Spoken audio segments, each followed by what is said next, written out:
Avant d'acheter la coloc à Louviers, on gagnait 750 € chacun par mois. On a vraiment bien évolué. Là, on a notre propre société, on a notre propre maison, on a du locatif. On va dire qu'on a peut-être plus besoin de mettre de réveil parce qu'on court plus après l'argent, entre guillemets, on a plus d'impératif. On avait vu une courtière qui nous avait dit, avec vos statuts et vos revenus, vous emprunteriez pas plus de 100 000 ou 120 000 €. Et du coup, je passe le bonjour à cette courtière au cas où elle nous regarde. On est à 900 000 € 2 ans et demi plus tard. Donc voilà, il y a des techniques, il faut les connaître. Tout le monde ne les connaît pas. De se former, d'être motivé, de rien lâcher, de croire en soi, de croire qu'on peut y arriver toujours. Et je pense qu'au bout d'un moment, ça paye. Bonjour Bastien et Laurine. Bonjour Laurine et Bastien. Bonjour. Salut. Comment allez-vous ? Ça va. Très bien, merci. En fait, cette vidéo, elle fait suite à une précédente vidéo que vous aviez faite pour un premier investissement il y a quelques années. C'était en 2019 ou en 2021 ? 2019. Voilà, 2019. Donc, ça fait déjà un petit bout de temps. Et puis, du coup, je m'étais dit que ce serait bien qu'on fasse un petit point parce que depuis, vous avez évolué personnellement, patrimonialement, et vous avez donc fait l'acquisition notamment de nouveaux biens. Je vais vous laisser vous présenter tous les deux à nouveau. Du coup, moi, je suis Bastien, compagnon de Laurine depuis maintenant 10-12 ans, 12 ans même. On travaille ensemble depuis 8 ans. On investit dans l'immobilier ensemble depuis le début. On est partis de zéro tous les deux. Comme vous avez pu le voir dans l'autre vidéo, on avait acheté une colocation ensemble et c'est de là qu'est parti l'immobilier. Laurine, je te laisse te présenter. Donc moi, c'est Laurine, donc la compagne de Bastien, maman de 2 petits loups et voilà, investisseuse, gérante de société. Et du coup, toujours en binôme avec Bastien depuis le début. Alors, je précise que depuis cette vidéo-là, entre-temps, vous avez eu 2 garçons. Moi aussi, j'ai eu 2 garçons. En même temps ? Voilà, c'est ça. Ils sont pratiquement nés en même temps. Donc, on s'est coordonnés, on va dire. C'est ça. Et sur votre situation professionnelle par rapport à 2019, il y a des choses qui ont changé ? Ouais, on a... 2019, on était en auto-entreprise. Alors, pour la même société, sauf que en 2020, on a racheté la société.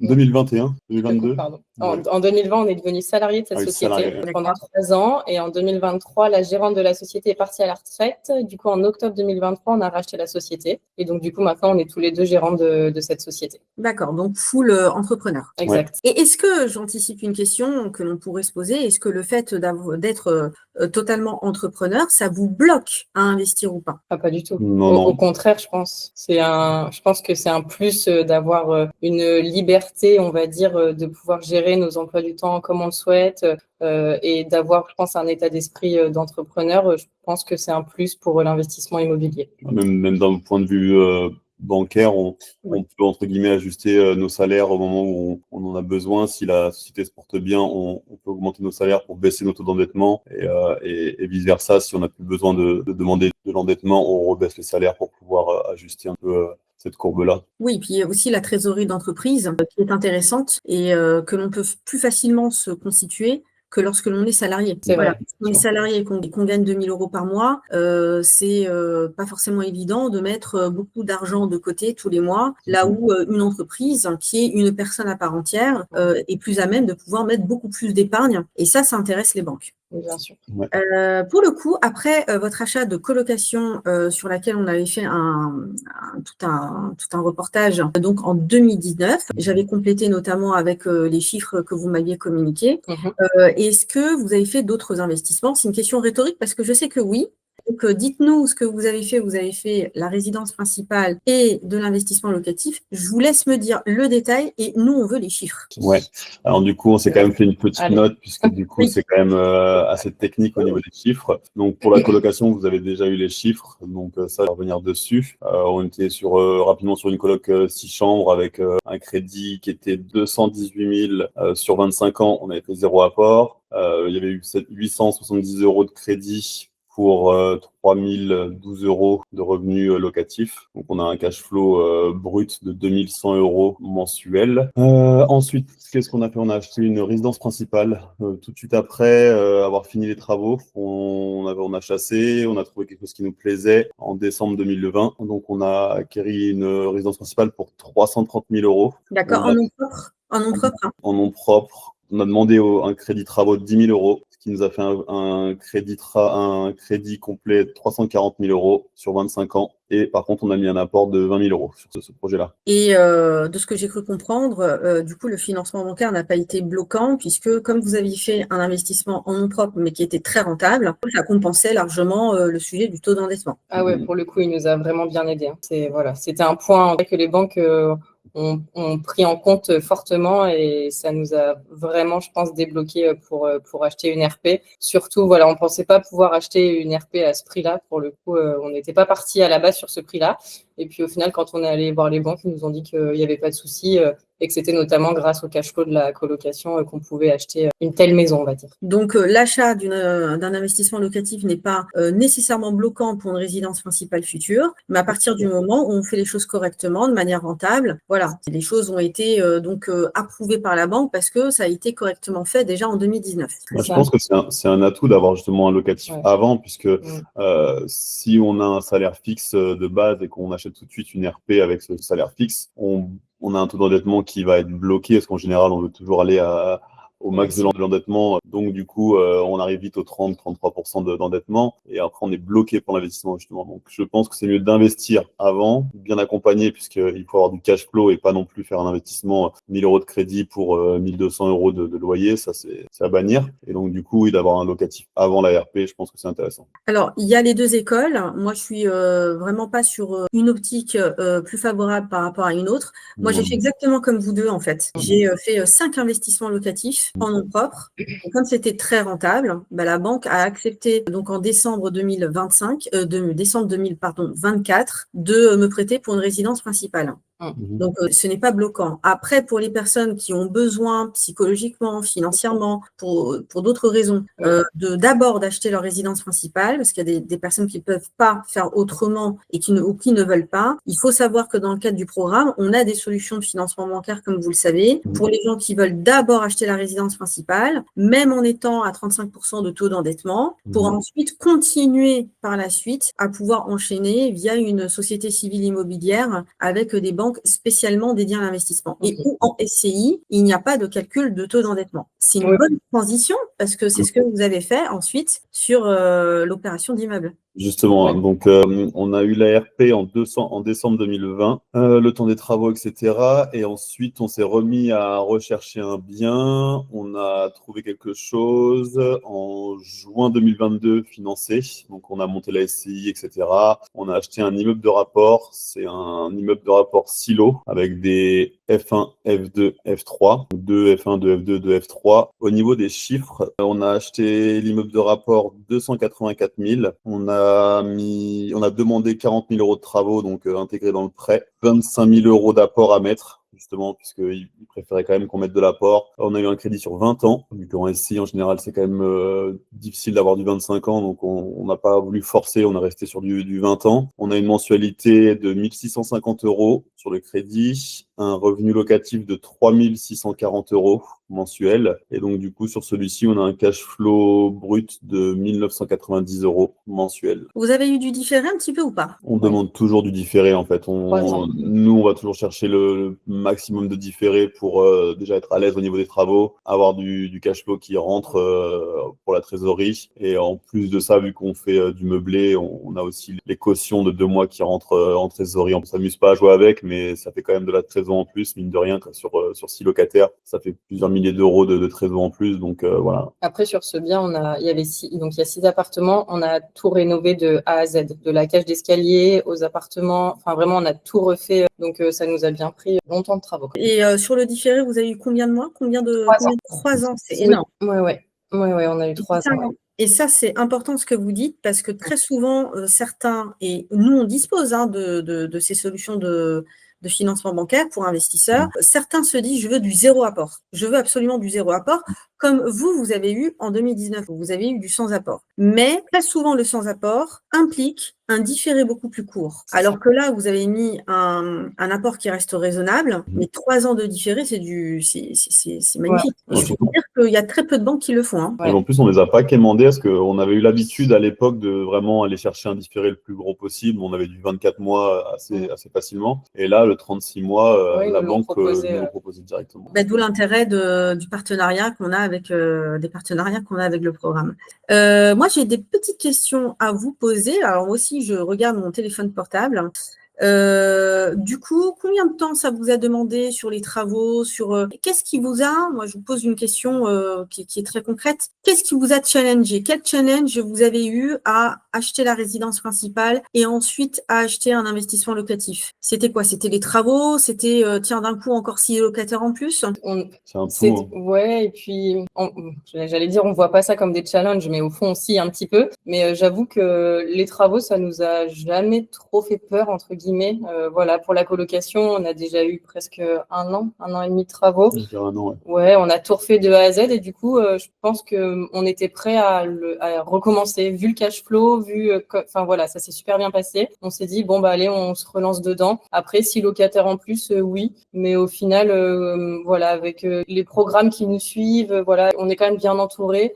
On a ce qu'il faut pour gérer tout le monde. Et non, franchement, on n'a pas eu de challenge vraiment particulier. Il nous est pas arrivé. Le plus gros, c'est la banque, en fait. Hein. Ouais, je pense que c'est ça. S'il n'y a pas le réseau bancaire et c'est la force ça. du programme, après, il n'y a pas de résultat derrière. Entre le moment où vous avez acheté le bien et le moment où vous l'avez mis en location, il s'est passé combien de temps à peu près? Pour le dernier? Oui, pour le dernier. Ouais, pour le dernier, l'immeuble. Celui-là, on a fait en fait, on avait déjà il y avait 2 locataires, 3 locataires déjà en place, 3 appartements vides. Donc, on a enquillé les 3 appartements, ça a dû durer 6 mois. On avait 2-3 artisans qui travaillaient quasiment tous les jours dedans. Ensuite, il y a eu un départ, on a rénové. Encore un autre départ, on a rénové. Donc, en fait, ça s'est étalé un petit peu. On avait mis en location les 3 premiers déjà entre deux et ensuite, on a rénové les autres, donc un an facilement, mais étalé. On n'a pas fait beaucoup d'un coup, ça s'est étalé sur, voilà, avec des D'accord. Donc, en fait, l'idée, c'est de montrer quand même que ça se fait pas en 2 jours. Hein. Il faut quand même,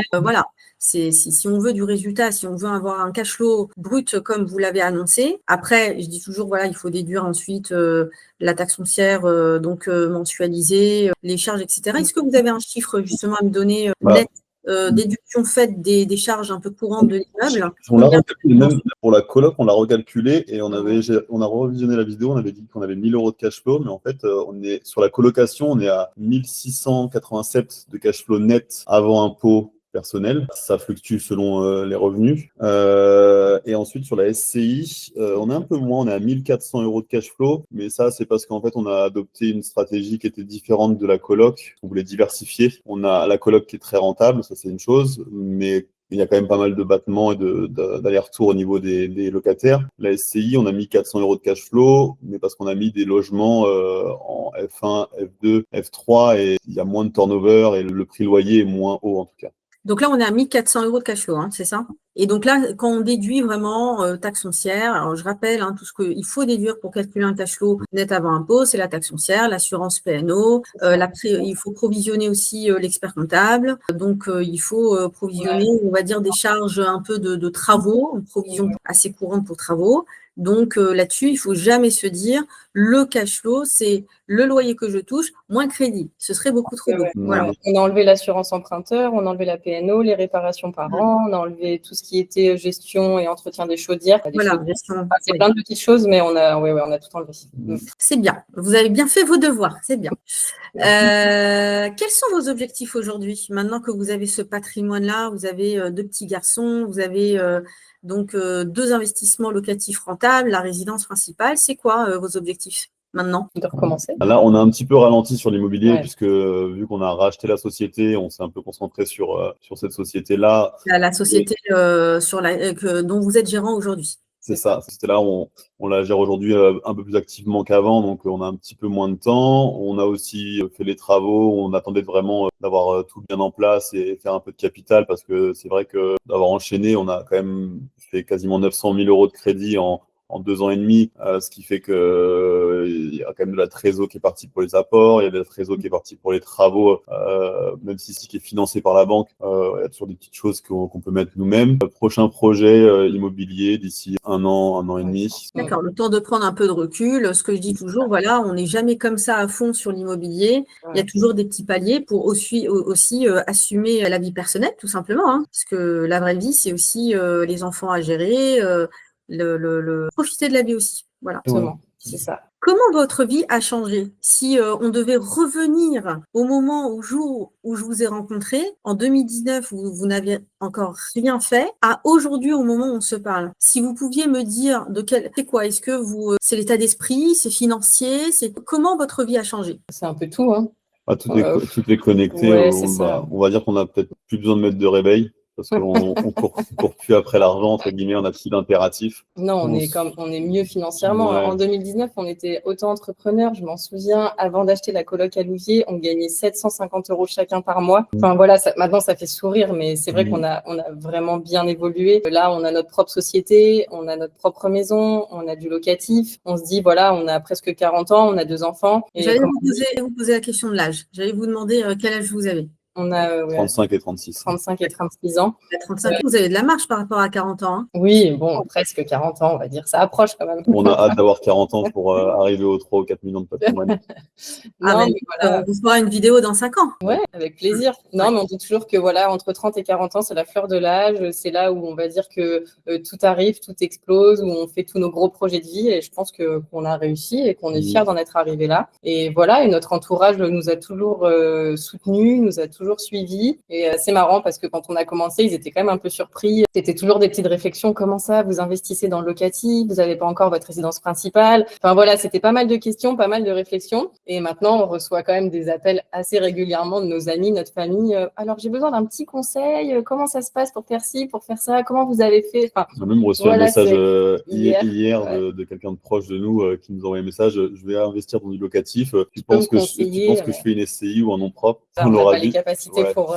On aura vite dit qu'il fallait plutôt appeler quelqu'un de calé pour vraiment étudier tout le projet, tout le profil de la personne pour vraiment répondre à cette question-là. Nous, on sait faire avec nos armes et nos revenus, on va dire. Ouais, avec notre vie, elle est comme ça. Chacun a sa vie. Donc, votre stratégie personnelle. Il n'y a pas de réponse toute faite. C'est-à-dire que c'est vraiment en fonction de la stratégie personnelle, du profil personnel que l'on peut être capable de se dire est-ce que ça va être du nom propre ou de la SCI. Mais c'est vrai que je me disais, ce qui a changé réellement, c'est que on regarde plus nos comptes en banque comme on pouvait le faire avant en disant bon, combien il nous reste, qu'est-ce qu'on peut faire à la fin du mois ou ce mois-ci ou le mois prochain. Moi, mon compte en banque, je crois que j'ai même pas les codes de mes comptes en banque parce qu'en fait, je sais que c'est alimenté, je sais que ça tourne, on consomme moins que ce qu'on produit, donc on a toujours plus chaque mois. Et en fait, on n'a plus cette inquiétude en fait de se dire est-ce que ça va tenir jusqu'à la fin du mois quoi. C'est vraiment ça qui fait plaisir. Après, on peut pas non plus partir en voyage toutes les 5 semaines. Mais... Ah oui, attention. Après, voilà, on fait quand même attention à nos dépenses. On n'est pas des consommateurs fous. On n'a pas fait des voyages, tous les ans. On est quand même. Vous n'êtes pas multimillionnaire. Vous n'êtes pas à Dubaï toutes les 48 heures. Vous gérez un budget, mais vous êtes plus confortable qu'avant. On a fait des choix de vie qui font qu'aujourd'hui, grâce à tous nos investissements locatifs, on vit confortablement et correctement. Voilà. Et par rapport à l'âge, je voulais juste rebondir sur quelque chose parce que moi, j'ai commencé à investir à l'âge que vous avez, 35 ans. Donc, comme quoi, c'est jamais trop tard, parce que moi, je me sentais très vieille quand à l'époque, j'ai commencé à investir. Et puis finalement, en 8 ans, j'ai fait 40 biens. Donc, les personnes qui se disent j'ai 40 ans, 45 ans, j'ai plus que ça, même je suis plus âgée que Bastien et Laurine, et donc je suis en retard, il n'y a pas de comparaison à avoir, surtout pas. Non, il faut se lancer pour améliorer sa situation. Ouais, je pense qu'à tout âge, il y a des avantages et des inconvénients. Nous, on a commencé à 30 ans. Enfin, voilà, entre deux, on a eu quand même des enfants. C'est quand même une grosse gestion. Alors, je dis pas que ça ralentit la chose, mais c'est quand même du temps qui est pris par nos enfants. Et voilà, donc maintenant, on profite d'eux, etc. Mais je me dis que pourquoi pas, enfin, je veux dire, commencer à 50 ans, c'est aussi chouette quand on n'a pas d'enfants, quand on a des enfants qui sont grands, on a un peu plus de temps. Et justement, c'est peut-être un avantage de commencer tard aussi. Je trouve qu'il n'y a pas de l'âge, c'est pas. Moi, je pense que de 20 à 30 ans, tu peux aller très vite parce que tu as du temps pour toi, vu que tu n'as pas forcément d'enfants. Et d'être après les 40 ans, tu as aussi plus d'assurance, tu sais ce que tu fais, tu sais sais comment gérer les choses. Donc, en fait, tout âge a son avantage. C'est ça. Alors, est-ce que vous auriez eu le patrimoine que vous avez sans l'accompagnement que je propose? Est-ce que comment ça se serait passé? Est-ce que ça aurait été un peu différent, un peu plus bloquant? Est-ce que voilà. Bah, on n'en serait pas là, je pense. Ah non, je pense pas. En fait, il y a 6 ans, je me rappelle, je disais à Laurine, bon, bah, aux alentours de 35-40 ans, il faudrait se poser la question de faire de l'immobilier. En fait, on entendait tout le monde parler d'immobilier, mais pour nous, c'était vraiment loin. Et on s'est dit, bon, bah, on va quand même essayer de se lancer. On a cherché des trucs, on a regardé, on a écouté des gens qui étaient autour de nous, qui avaient déjà fait un peu d'immobilier, donc on pensait qu'ils savaient faire de l'immobilier. Et ils nous disaient toujours, faut juste que ton loyer il couvre le crédit et ça suffit. Achète proche de chez toi, au plus près. Alors, je dis pas d'acheter loin, mais d'aller au plus près, c'est le plus simple pour toi, etc. Et sans l'accompagnement, sans ce qu'on a appris et ce qu'on sait maintenant, on serait avec peut-être un locatif, mais avec un crédit. Si on avait eu un crédit à 1 000 euros, on aurait eu un locatif avec un seul locataire à 1 100 ou 1 200 euros. On aurait pensé faire du bénéfice, mais en fait, on n'aurait pas vu que la taxe foncière, les charges nous auraient rattrapé. Et après, quand on est à ce niveau-là, qu'on fait vraiment du 1 pour 1, il suffit d'un impayé ou d'une grosse casse, toiture, chaudière ou autre chose comme ça. On est vite dans la merde. Alors, ça nous arrange qu'il y ait des gens comme ça parce que nous, ça nous fait moins de concurrence. Qui prennent ces biens-là, on leur laisse. Nous, on fait du cash flow. Bien là. Nous, on fait du cash flow. Après, il faut se faire accompagner. On peut pas avoir le salaire d'un chirurgien si on n'apprend pas à devenir chirurgien, en fait. Donc, même au niveau des banques, toutes les stratégies bancaires, tous les dossiers à monter, on a appris tellement de choses grâce au programme.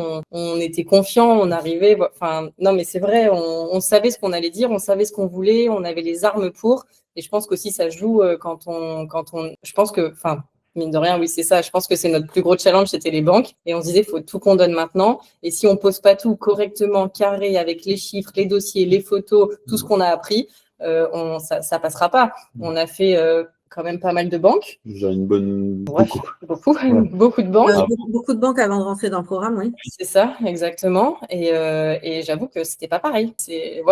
On n'arrive pas de la même façon, on n'arrive pas avec le même état d'esprit, la même confiance, la même détermination. Et au final, ça a payé et on en est où on en est. Et c'est chouette. Alors, de rien. Merci à tous les deux pour votre détermination, votre passage à l'action. En fait, il faut vous remercier vous-même. Oui. Même moi, je pense que ça n'a pas de prix, ces choses-là, puisque rien que sur le premier investissement, je me souviens, ne serait-ce que pour la négociation, nous, on était encore à l'ancienne à se dire, bon, on va peut-être pouvoir négocier 1 000 ou 2 000 euros sur le bien. Et en fait, tu nous as expliqué qu'en fait, non, tu pouvais négocier 50 000 euros sur un seul email. Et en fait, ces choses-là, on le sait pas, ou on sait pas comment le faire ou comment l'aborder pour les vendeurs. Et ne serait-ce que sur notre premier bien, je crois qu'il était à 200 et quelques mille. On l'a eu à 154. Ah ouais, on est à 30 000. On a fait 30 000 euros de baisse. On a économisé aussi sur le notaire. On a économisé sur les frais bancaires. On a économisé vraiment sur pas mal de points. On a fait du cash flow. Donc tout ça réuni, c'est des dizaines de milliers d'euros gagnés qu'on n'aurait pas gagné si on était allé comme ça la fleur au fusil tout seul avec nos connaissances, notre incompétence immobilière à l'époque. Et alors, j'ai la petite question de la fin. Quel est le conseil que vous donneriez à ceux qui vous regardent? Ne rien lâcher, jamais. De se former, d'être motivé, de rien lâcher, de croire en soi, de croire qu'on peut y arriver toujours. Et je pense qu'au bout d'un moment, ça paye. Hein. Quel que soit l'âge, quelle que soit la situation. Comme je disais, on a démarré, on était auto-entrepreneurs, c'était on dit, mais vous êtes auto-entrepreneur, vous n'allez jamais y arriver, mais à 750 euros par mois, vous êtes fou, etc. Et puis voilà, on n'a rien lâché, on en est là. Et moi, je pense que c'est vraiment les rencontres. Il faut s'accompagner, être accompagné vraiment, vraiment, vraiment. On n'aurait jamais réussi tout. Enfin, on aurait peut-être fait quelque chose tous les deux, je pense, mais pas aussi bien que ce qu'on fait maintenant. Donc voilà, il faut se lancer, mais intelligemment, on va dire. Je me rappelle, avant de t'avoir rencontré, entre guillemets, on avait vu une courtière qui nous avait dit, avec vos statuts et vos revenus, vous emprunteriez pas plus de 100 000 ou 120 000 euros. Et du coup, je passe le bonjour à cette courtière au cas où elle nous regarde. On est à 900 000 euros 2 ans et demi plus tard. Donc voilà, il y a des techniques, il faut les connaître. Tout le monde ne les connaît pas. Donc tant mieux, entre guillemets, parce que ça fait que le petit cercle qui se forme connaissent ces techniques. Les autres restent en dehors du jeu. Et puis voilà, moi je pense qu'il faut.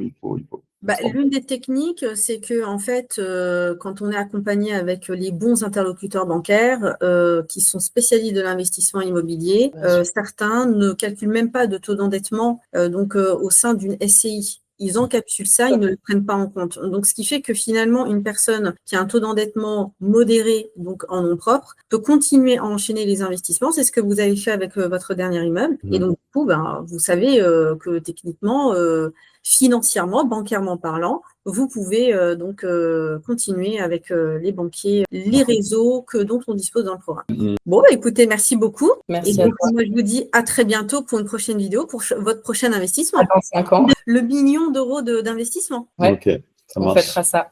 Merci, à bientôt. Bientôt. Si cette vidéo vous a plu et que vous vous dites qu'il est temps pour vous de passer à l'action, vous avez la possibilité de prendre un appel avec mon équipe. Alors ce n'est pas une équipe commerciale, c'est une équipe dédiée à l'investissement immobilier et donc au cours de cet appel, vous aurez la possibilité de voir ce qu'il est faisable de faire en fonction de votre profil, de voir quelle typologie de biens, quelle fiscalité ou encore quel financement bancaire donc vous pourriez avoir, notamment par le biais d'un accompagnement. Cet accompagnement est dédié à des personnes qui veulent réellement investir et non pas des personnes qui se disent qu'un jour peut-être l'investissement immobilier pourrait les intéresser. Il faudrait en revanche que vous soyez sur une situation professionnelle stable, CDI, mais encore CDD long terme, chef d'entreprise, retraité, ou alors si ce n'est pas votre cas, que vous puissiez être associé à une telle personne. Avoir à peu près 10 000 euros d'épargne et bien évidemment ne pas être fiché Banque de France. Ce sont des candidatures qui seront étudiées, donc vraiment pour des personnes qui veulent absolument investir et qui comprennent l'intérêt de devoir le faire et de passer à l'action. N'hésitez pas donc à prendre cet appel si ça vous intéresse et également à vous abonner sur la chaîne YouTube pour avoir du contenu vraiment dédié à l'investissement immobilier à 100%. À très vite.